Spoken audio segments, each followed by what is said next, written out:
নমস্কার।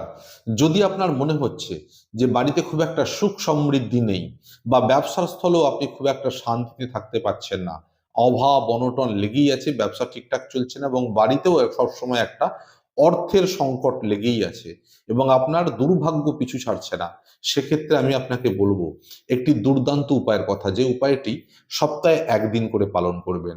সেটা হচ্ছে রবিবার দিন। রবিবার দিন লাল সুতোয় প্রথমে একটি কাঁচা লঙ্কা, তারপর এক টুকরো কাঁচা হলুদ এবং সবশেষে একটি পাতি লেবু আপনারা গেঁথে নেবেন।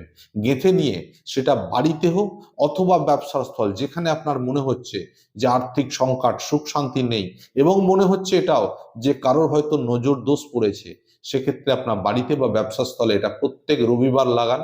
দেখুন, কয়েকটা সপ্তাহ করবেন, পুরানো রবিবারে যে জিনিসটি লাগিয়েছেন সেটা পরের রবিবার গিয়ে চৌরাস্তার মোড়ে ফেলে দেবেন।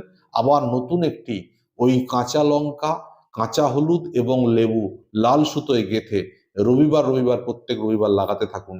দেখুন, দেখবেন আপনার আর্থিক সমৃদ্ধি হচ্ছে, সুখে শান্তিতে থাকতে পারছেন এবং যদি কারোর কুনজর লেগে থাকে সেটাও আস্তে আস্তে কেটে আপনাকে আর্থিকভাবে বলবান তৈরি করছে।